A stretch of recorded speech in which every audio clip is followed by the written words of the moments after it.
This is our second tape of oral history.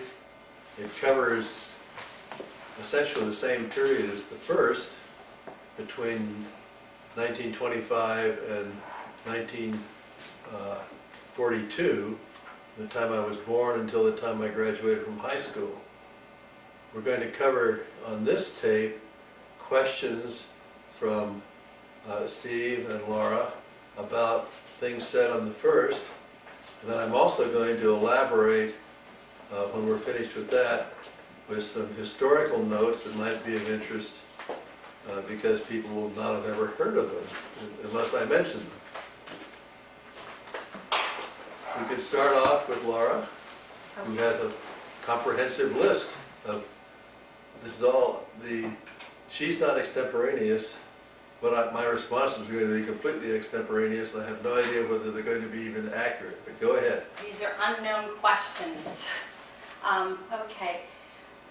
I wanted to know what your activities were like with your parents, your recreational activities, such as did they take you to Yosemite or did you take trips? What it was, an idea of what it was like. That's a very good question, because when we were in the Central Valley at both Taft and Reedley, and to some extent later, during summer vacations, my father could not wait until he got out of the house and into either Yosemite or Sequoia, or at that time, General Grant National Park. General Grant National Park is now part of Kings Canyon. And the typical way of doing this was in a classical fashion with, we had near the end of our time in Reedley, my dad had bought a 1931 Packard, or perhaps that was a remnant from Taft. Probably it was a remnant from Taft, because I remember he was a deputy sheriff in Taft, so that he could better control the students. And we also had a siren installed on one of the cars, and I remember vividly coming down to Los Angeles on the Ridge Route. This is the old Ridge Route, which was a winding thing called the Grapevine. And from time to time, my dad would turn on the siren. I suspect that the Kern County Sheriff Department took it away from him for this unofficial use after a while. But in any event, we still have, as an artifact of that era, a deputy sheriff badge. But we would go to Yosemite, typically, or Sequoia, but mostly Yosemite in the valley. And he had on the luggage rack a beautifully constructed cabinet that had everything in its place, stoves, everything all right there. You could literally, you just put the top of the cabinet up and you had a completely mobile kitchen. My mother absolutely hated these outings, because her position is that when we went camping, we did exactly the same thing that we did at home, except she had to do it out in the dirt. She was usually persuaded to go along by my dad putting a beauty rest mattress, double bed beauty rest mattress, on top of the Packard, along with all the rest of the things. And so she put up with it year after year after year.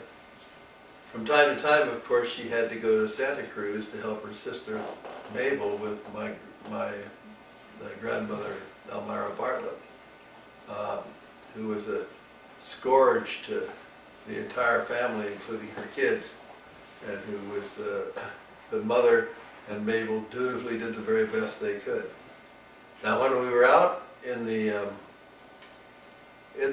national park, especially in Yosemite, remarkably, I was given completely free rein. They weren't hikers. And at one, for instance, I recall Well, I climbed Half Dome, for example, and I climbed all the way around the park. I remember one day I did a 25-mile hike as a kid, all by myself, and I learned to love the area. To me, Yosemite is perhaps the most beautiful place on earth, and I saw it at a time.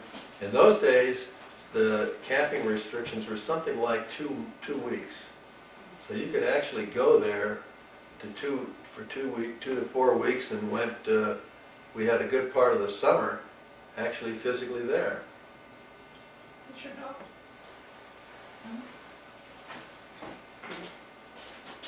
Turning off.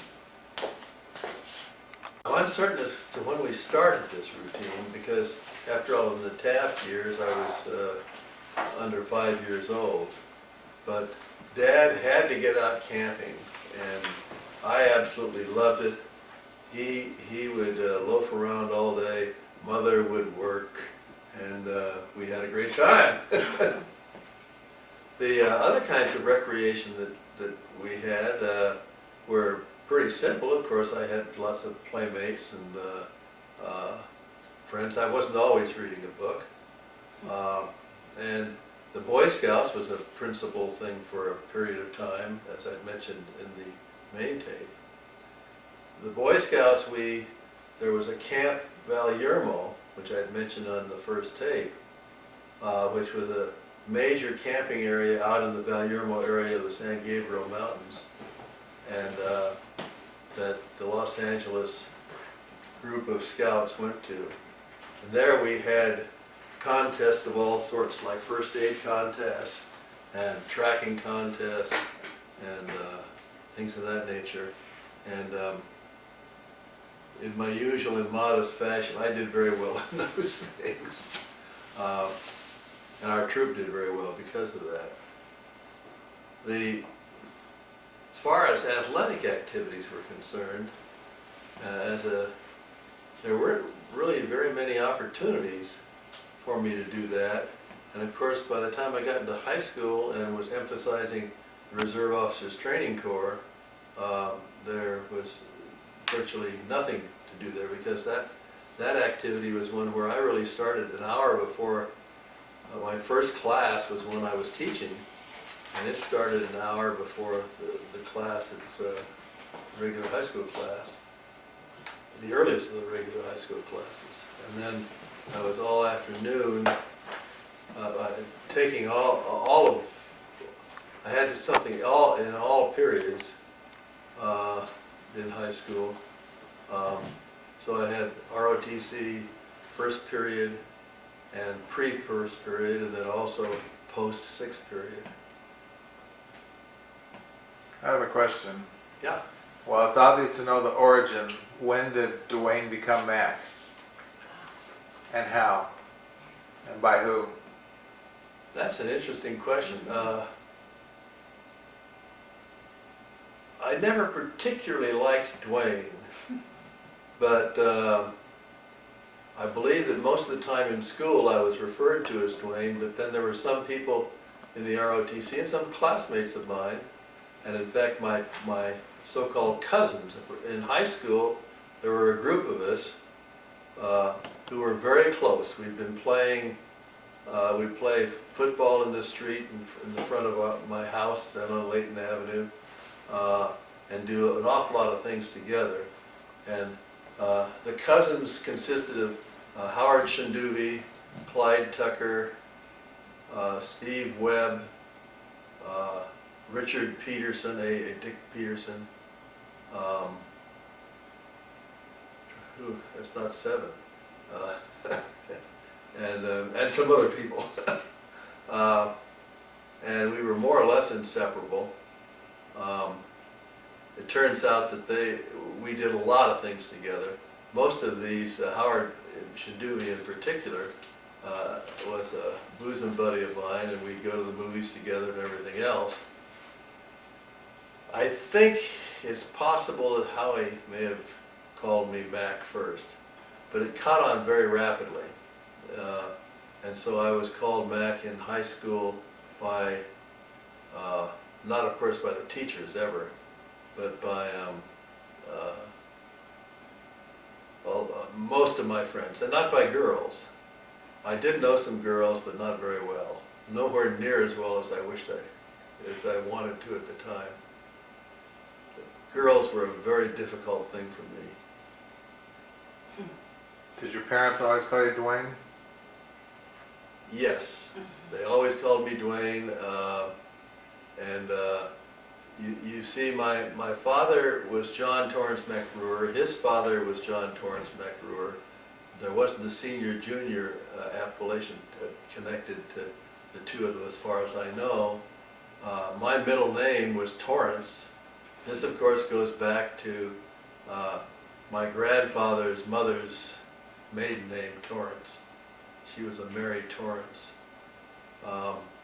So Dad was Torrance, and so I couldn't have been Torrance, and so I was Duane, and I think my mother liked it. They always called me Duane. The Mac started pretty much in, I'd say, high school or late junior high school. There wasn't much carryover between Audubon Junior High School and Manual Arts High School.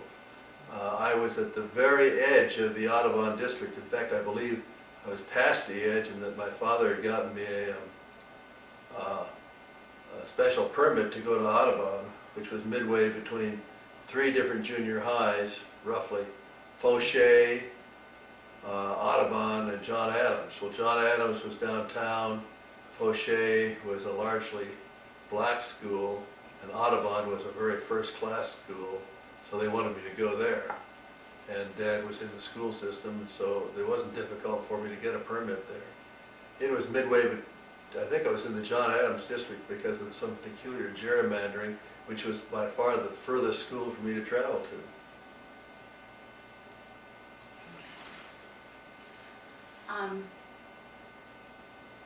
Okay. What got you started in playing the clarinet? Oh, what got me started in playing the clarinet? Besides school, and why did you pick the clarinet? Why did I pick the clarinet? My father and mother, my mother was very musical. My father thought I should be involved in some musical instrument.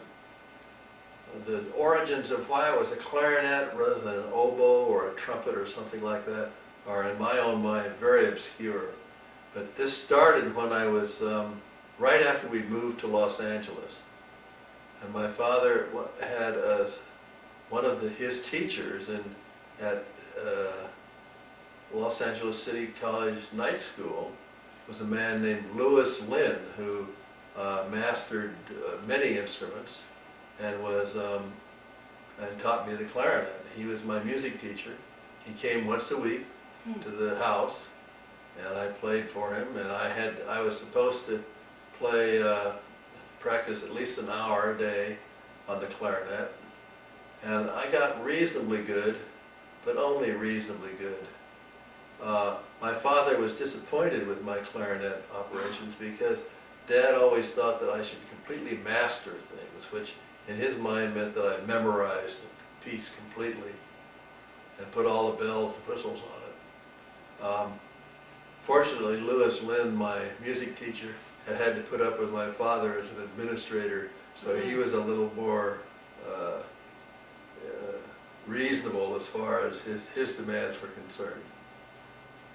My parents dutifully paid for this. This was at a time when their budget was, to put it bluntly, extraordinarily constrained, but I got a music lesson once a week from the time I was roughly 6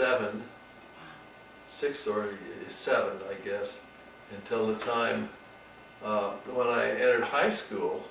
I played in the orchestra in junior high school, and that was kind of fun, and I enjoyed it. But the minute I got into high school, it was thought that I would join the ROTC band, but I didn't want to be in the ROTC band. That was just a subsidiary thing off to the side. We needed a band desperately because we were marching around all the time, and the band was playing, but I didn't go for that. So almost at that time, I stopped playing the clarinet. Now in between, I picked up the guitar and the drums, and I got reasonably efficient on that. And then, of course, when my voice changed in the choir, Dr. Roland Dingle, our choir master, recruited me as a baritone for the adult part of the choir. And so I did that for a while. And I enjoyed it, but then, of course, the United States Navy decided that wasn't an appropriate occupation for me. The one great advantage of that was that I learned the bass clef, and as I converted from a boy soprano to a baritone. Okay. Speaking of Navy and combat, what was it that first got you interested in combat or war or fighting so that you decided that you would want to become a general? I mean, before ROTC. Yeah, when I was a boy. Yeah. What? I think that this is a very interesting kind of a question because boys have a tendency to, I'll have to say, hallucinate. They're surrounded by military films, and of course we had them then just as we have them now, and these great glorious films like The Fighting 69th, in which Jimmy Cagney, who was a not too good Irish kid, in the end becomes a great hero by popping his body on top of a hand grenade. It wasn't that part that appealed to me, it was more the intellectual part. And so I got interested in reading military history and in refighting those old battles, or at least learning about those old battles. And for a while I could actually draw you the formations all the way back to Alexander. And this was more an intellectual and historical occupation for me. And like I'm sure many people who do things like that, I never dreamt of getting killed myself. It was always I was going to be in charge and going to be the big hero, to the extent that one thought about it at all. So the intellectual part, if you can call it that, of warfare was an intriguing thing to me, as it is to, I think, many males at all ages. You know, you play cowboys and Indians for a while, and then you go up one step further. You have to remember that when I grew up, World War I, which ended in 1918, was, you know, barely 20 years before. Not yet, and we still saw Civil War veterans in parades and out at Sawtell, and Spanish-American War veterans. Herbert Justice, who was a photographer in Taft and took many of our family pictures, our formal family pictures, was a Spanish-American War veteran. It's also important to recognize that at that time the United States attitude and the history that you were taught about the United States was one where we were the unparalleled savior of anybody that we happened to be working against. Certainly we were always the good guys in the main. And we were always victorious.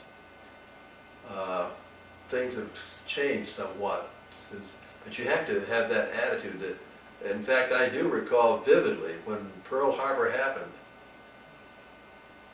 The next day, in spite of all of the outrage and the terror and everything else which happened, we all wondered, why would the Japanese do that? Because they're bound to be defeated. And of course, they weren't bound to be defeated at all.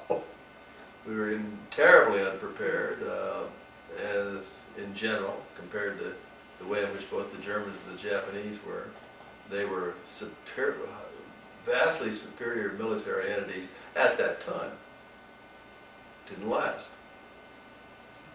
Who are your contemporary, other than your father, who are your contemporary heroes or people you admired the most during your youth and teen years?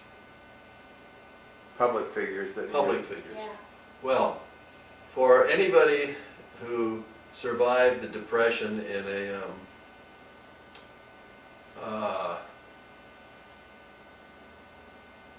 fashion that where they were the various government programs were instrumental to their survival, Franklin Delano Roosevelt was the great hero. To people who were extraordinarily conservative, a much smaller number of people at that time, usually rich people, Franklin Delano Roosevelt was the destroyer of the American idea. It's impossible for anybody, I think, in later generations to recognize the overwhelming importance of FDR to the people and their morale and everything else. The fireside chat here, you had this patrician back in talking from either the White House or from Hyde Park with his language, his Eastern accents and language, telling us that actually he did a remarkable thing as a president. He often told us what was going on, and it was more or less the truth. Since that time, we haven't gotten that kind of leveling with the population. For me, during this entire period, you know, Roosevelt lived until 1945, and we've talked now about 1925 to 1942. So I knew no other president but FDR. So he was, without a doubt, the great hero. Then there were others. Admiral Byrd, who was exploring the South Pole, was a great icon for me. And then Jimmy Doolittle, the aviator, the bright, he became more a hero as I got closer to Manual Arts High School and knew more about aviation. But Doolittle was a remarkable guy, and I knew about him very early on. A hero for a short period of time, right after I entered high school and started the study of French, was a man named Charles de Gaulle. And he had come from nowhere. He'd just been a brigadier general, I think, in the French army at the time that France was overwhelmed in 1940. But of course became worked his way to become leader of the Free French. But he had written a book on military tactics with tanks. He seemed to be the only person in the French army who recognized the capacity of rapid, blitzkrieg-like tank tactics. And I was interested in that, and I read a good part of that in French. There was another hero that was long dead that was I had a lot of attention focused on, and that was a man named Blaise Pascal, who lived in the 17th century, died about in the 1650s or 60s. This man was a guy who made notable advances in conic sections and mathematics, in the barometer and measurement of atmospheric pressures. In fact, the standard unit of pressure now is not pounds per square inch, instead it's pascals. So he was a notable thinker. Interestingly enough, he was the most notable thinker on not just scientific topics, which he turned to when he had toothaches. He spent most of his time on religious topics. His sister and he were persuaded by a sect called the Jansenists, and he wrote a wonderful series of letters from a provincial on the Christian faith and things like that. And this was something that turned me on at the time, and I was very interested in it. He also wrote, anytime he had a thought, he noted it down on a little piece of paper, not organized. After he died, these were all put together into the pensées, or the thoughts.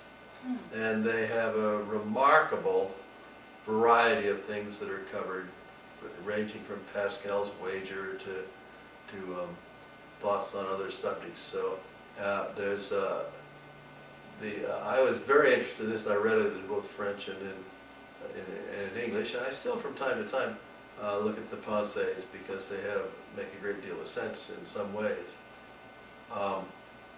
That, as a matter of fact, probably was the epitome, or the top, the peak of any of my interests in religion as a whole, although I was always interested in religions as on a comparative basis. So I did compare things like the various kinds of Christianity I knew of at the time, and other some Eastern religions, but not too far. I didn't get too far into Shintoism or Buddhism. I was more interested in Confucian, which is not really a religion, but really a mode of conduct which attracted me and appealed to me quite a bit, just like Jesus's did. The combination on all those things were studies of Confucius, and also the attributes of Christ's condition in the as best exposed in the Jefferson Bible, where all of the miracles and other things which were of a supernatural character were taken out by Jefferson, and just the life of Christ himself. Christ and what he did and what he said is laid out. He got 4 Bibles, 2 sets of 4 Bibles, one in English, one in French, one in Greek, one in Latin. And he laid out these, he clipped them all and laid them out in side by side. So the Jefferson Bible is basically a life of Christ in several different languages. That's a long, long way from who did I most admire. Getting back to the most admired people, Lindbergh, for a long, long while, was a wonderful figure for us in those days, although he rapidly passed out of favor. I admired a man named Paul Robeson because who was a magnificent singer, and I'd been exposed to him by my mother taking me to a concert at the Shrine Auditorium. This was a man who was black.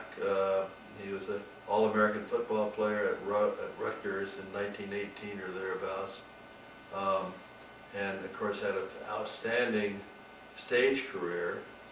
He happened to be a lawyer at the same time, and of course he unfortunately existed in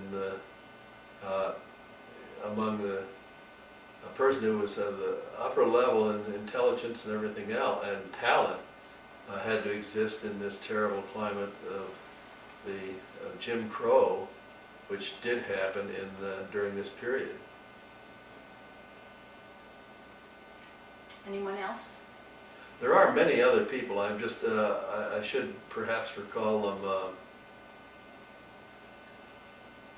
At different times there are different people. Let me do a follow-up if I can, and so we Yeah. keep moving. How did things like racial tolerance and so forth, are things largely acquired from parents? How did your parents instill in you the values of and appreciation of other cultures and people, particularly at a time when it was probably less acceptable than we've grown to know? You know, that's an excellent question, and it has to be taken in the context of where I had lived. I lived in southwest Los Angeles, near the Coliseum, on either side. Went to schools in that area. The population at that time in that area comprised many white families, middle-class whites, two streets along about 3 or 4 blocks away from me, where I lived, 37th Street was totally occupied by black people, but they had to be black people that had sufficient funds to live there, which meant them, say, lower middle class black folks. In fact, this Fauché Junior High School was almost totally black. We had a large population of Asian Americans, both Chinese Americans and Japanese Americans, and a very large population of Hispanics. And I grew up with them. My patrol leader, my first patrol leader, was a fellow named Gonzalez. I liked him great. I thought he was wonderful. He was a good role model for me. It also, incidentally, even though our scout troop was sponsored by the university police station, which was right across at that time the school, from the school, and so most of us in the troop were people that were going to that school. But I guess occasionally there were some juveniles juvenile people that were pulled in, and I didn't even know that. So I was exposed to all of these folks, all colors, all beliefs. The Japanese kids had to go to Japanese school after school. And the Italian kids, one of my best buddies was a fellow named Salazar, who I'd eat wonderful things over at his house. My dad also, as a principal, was constantly being asked to go to parties from various people's parts. So I was initially exposed to Italians and Italian opera by a man named Artazzoni, who was his voice teacher working for my dad. And he had these wonderful, well, he wasn't working for Dad, really, he was on Dad's faculty. And they had, on Saturday nights, they had this great gathering of, must have been 40 or 50 people. Tons of spaghetti and wonderful music. They were all musicians, and so they sang, and they had, and I was still just a tot. In fact, at the point that things happened, I got too tired, they would stick me in the car and I'd go to sleep. But I remember the spaghetti, and I remember La Traviata. I remember all sorts of things which I was exposed to at that time. In that culture, the French culture I didn't get very close to, because except in class.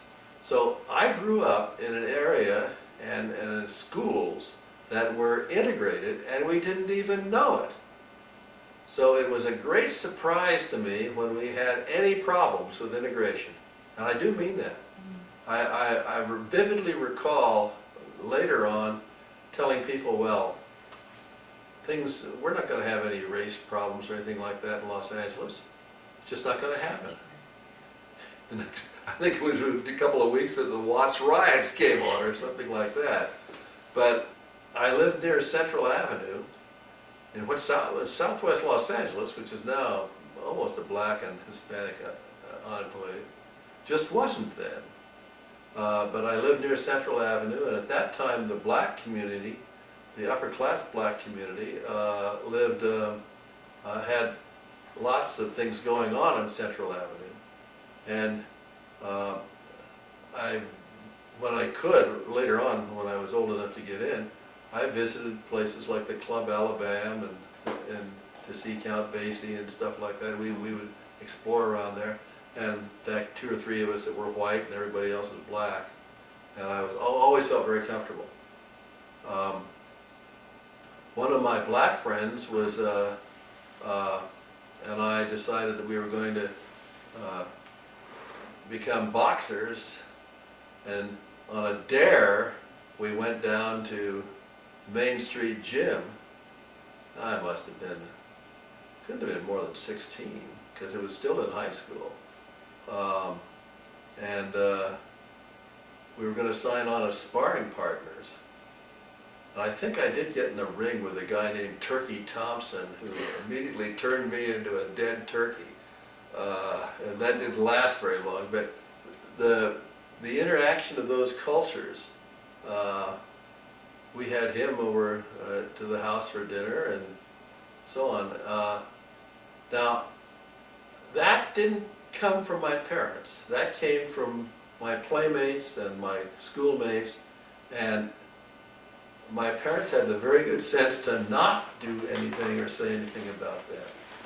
I later learned that there was a degree of residual prejudice in my parents' upbringing. We went to, my dad and I took a trip across country about 1940 and, among other things, visited Park College. And at that time there was an outfit, a newspaper columnist called Robert Ripley, who had a column, Believe It or Not. And one of his Believe It or Nots was that there was a custodian and gameskeeper at Park College named Spencer Cave, as I recall his name, who remembered every kid that ever went to Park College.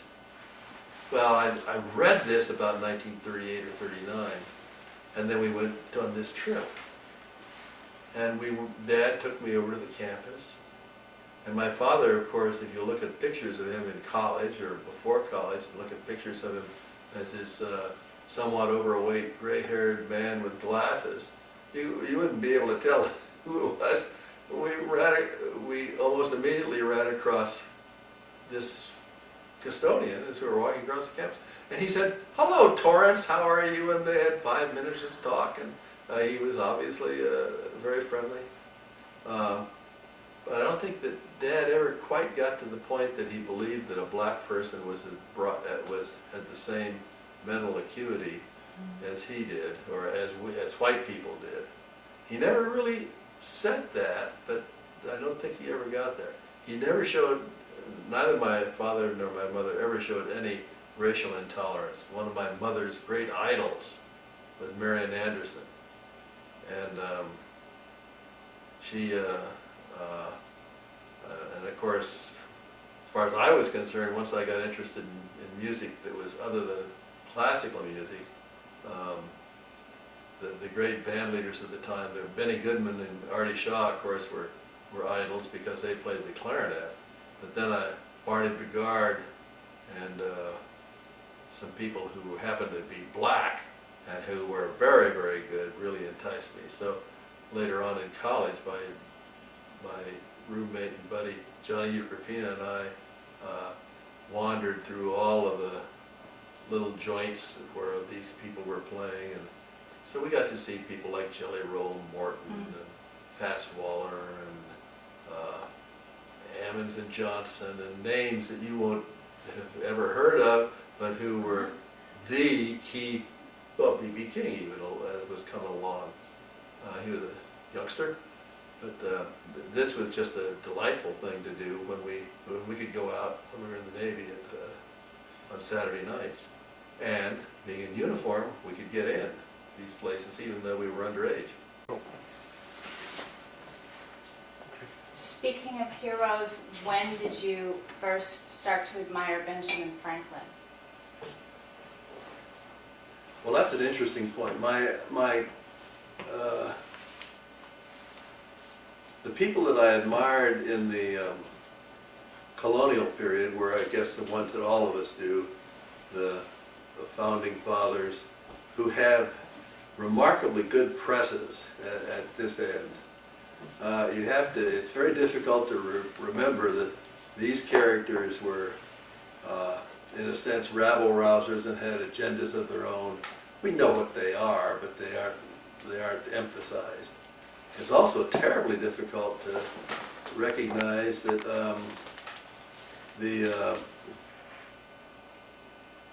the terrible retribution which these people gave back one to each other, not in straight verbal encounters, but by virtue of the many, many newspapers which they had some control or influence on. So that even Washington was, who was a supreme icon. Remember, Washington was elected twice unanimously and never ran. So the human aspect of the Jeffersons and Adams and even Washington didn't come out. But Benjamin Franklin to me was human from the word go. When I first heard about him, of course it's in this legend where he comes down the Broad Street in Pennsylvania having incidentally run away and escaped from his apprenticeship to his brother, and his brother could have hauled him back to Boston because he'd run out on him, and he's eating these two big rolls, and he runs across his future wife Deborah, who laughs at him. Well, we all hear about that. But Franklin, the minute that I found out that here in Pennsylvania, in Philadelphia, a Quaker community with Quaker attitudes, that this man ended up either coming up with almost every new idea or running almost everything in a nice, simple, straightforward way in which everyone seemed to approve. Now, obviously they didn't, but he made his way as a printer. He ended up printing the paper money, all of the bills and everything else. So and this, the Quakers were running the place. I mean, it was their town and their colony. And then he becomes the representative for the colonies and stayed 25 years or so in England. And then he had this wonderful autobiography, which full of fine sayings and things that you ought to do, not things that I really did. And I very early on read that, and just happened to see the holographic text of the autobiography, which is in the Huntington Library. And my parents dearly loved the Huntington Library, so I was exposed to it pretty early on. I knew a lot of trivia things like Pinky was really Elizabeth Barrett Browning's aunt, for whoever cares, and stuff like that. And then of course I was fascinated with things like, from the Huntington, like George Romney's study of one after another of Emma Hamilton, who later became Lord Nelson's mistress, and a very large, corpulent lady, but in the portraits that we see of her as a younger person, was an absolutely gorgeous woman. That's a long way off from the question. Let's get back to that. Oh, what's the question? Benjamin Franklin. Benjamin Franklin. This other stuff is interesting. Yeah. Benjamin Franklin started very early on this group that he ultimately called the Junto, Junto.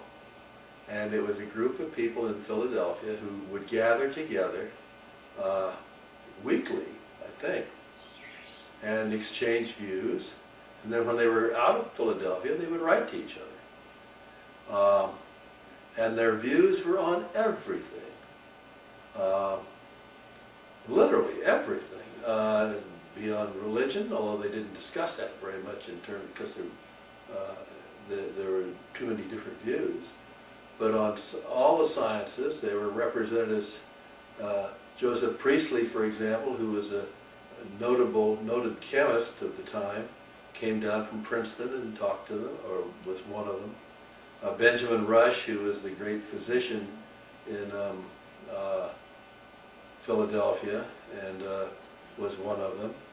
A man named David Rittenhouse, who, now there's a Rittenhouse Square in Philadelphia.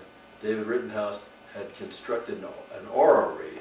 An orrery is a model of the solar system, in which we've all seen them, in which the Earth goes around the sun, all the Earth and the planets go around the sun, and moons go around But he had, this is a true orrery is one where this is really in proper scale, not necessarily in distance, but at least in at times. So he was their notable astronomer, and of course there was an awful lot of things that were going on in this country at the time, like the Cherokee and the Six Nations were highly organized groups with better politically organized than certainly than the colonies, and those people were considered and talked about everything imaginable, botany, all the sciences, and all of the with a highly practical bent. So Franklin, for instance, when he would go across to the UK, took careful notes and measurements of the temperatures of the waters as he went across them. So he was really playing and understanding the Gulf Stream. Then, of course, there are those wonderful experiments which he did, which I've always, in which he clearly developed and or demonstrated that, first off, electricity has two basic components to it, not just one. They call this two fluids, but two different things. There's a positive and a negative. He came up with that, and then he also came up with that lightning was a form of electricity. And at that time, there were gigantic condensers made up of metallic instruments, metallic bases, bowls, with glass in between two stages. And you could make a condenser out of this and charge this thing up, and you could do all sorts of wonderful electrical experiments, which Franklin did and which I was able to read. He wasn't a mathematically inclined person, he was an observationally inclined person. So he put all this together, but the other thing, and then he started things like the fire department and the whole idea of insurance and fire insurance, and he manipulated all of this. And I thought that was wonderful because everybody liked it. And the whole idea of getting everything done in a way in which you weren't strung up on the cross is kind of unusual. So that was the kind of politician the man was. And then I was particularly attracted to him when he went to France. And of course, we take great credit for winning the American Revolution. Well, of course, without the French, we wouldn't have had a chance of a snowball in hell. There were several times in which just a little bit better generalship on the part of the British, for instance, the Battle of Long Island, there was no reason whatsoever for the American Army to have escaped. Just sheer negligence on the part of the British generalship and sheer good luck. Literally one miracle after another, if you want to put it that way. Well, Franklin got the French to provide money and supplies. You have to remember that at this time in America, there were no cannon factories. There were arms, you could make arms, but they were handcrafted arms. And we even had trouble with gunpowder. When the British abandoned Boston in 1776, I think that there was something like 3 or 4 rounds of gunpowder available to each of the Continental soldiers. So if the British had done anything, it wouldn't have been much the Continentals could have done. Franklin worked all of that, and he also had the very good, and of course, as a businessman, he was superb. So and as an inventor, he was a guy that was interested in almost everything, although he wasn't trained to be good at some things. His mathematical training was nil. But he was interested and made contributions. So you had things like the Franklin stove and the lightning arrestor, which saved literally probably millions of houses. We still use them from catching fire by lightning. The concepts of public libraries and executed, and the concept of the University of Pennsylvania. All of these things came from Benjamin Franklin.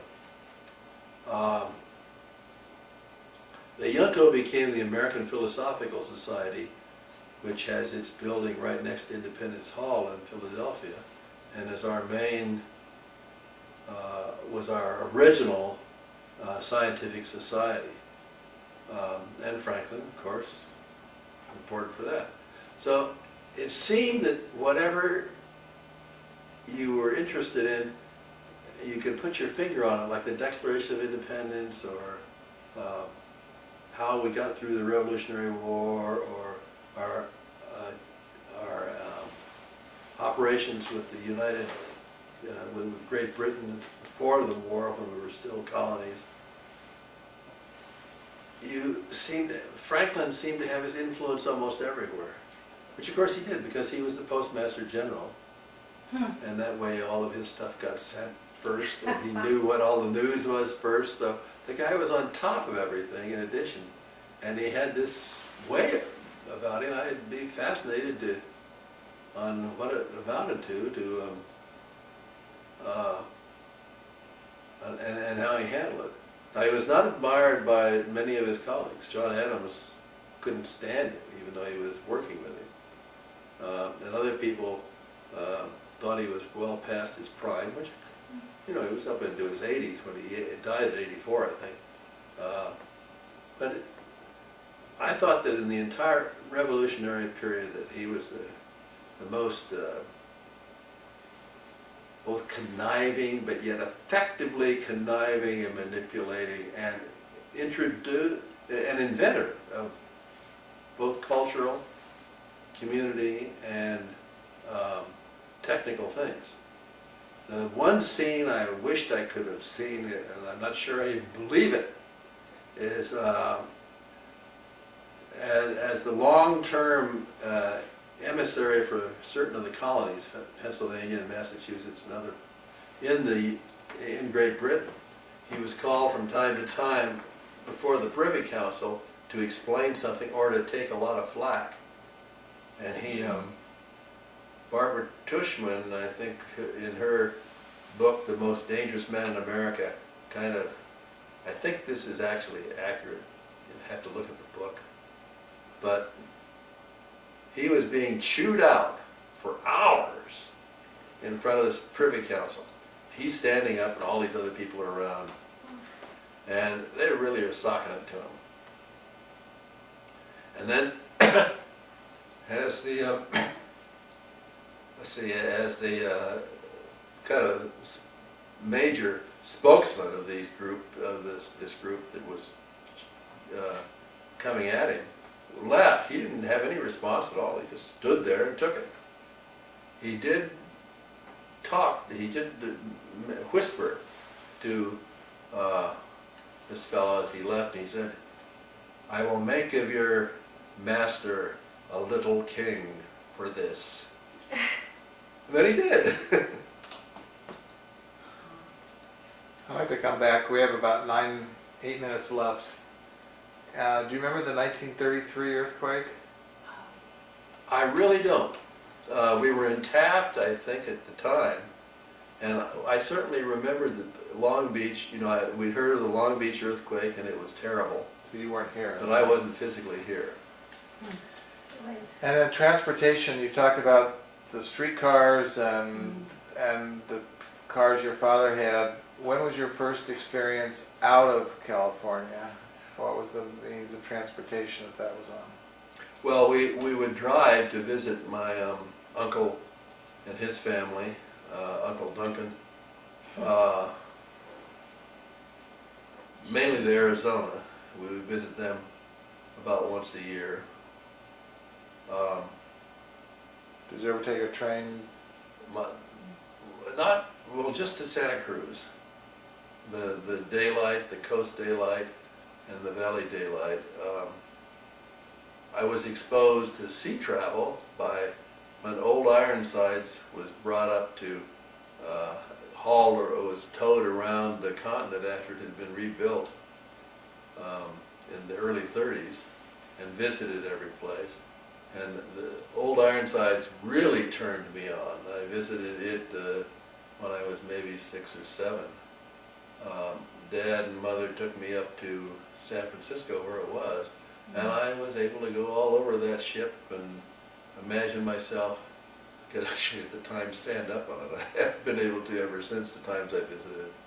But, and then I read about the United States Navy and especially the War of 1812, and the war against the Barbary pilots, and I was stuck right then and there. So that's how, in fact, I guess that's the real origin of my interest in military and naval affairs.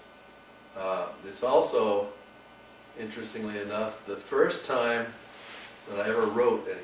I wrote a letter to the Oakland Tribune, which was published.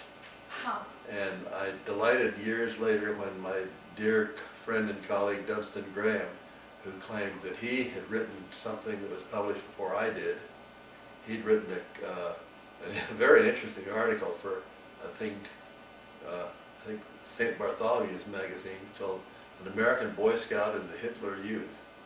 About the story of his and his brother's tale there, and it was published, much better article than mine, but it was after mine, so I still had priority. So what was the furthest that you traveled before you went in the service or before college? To Missouri?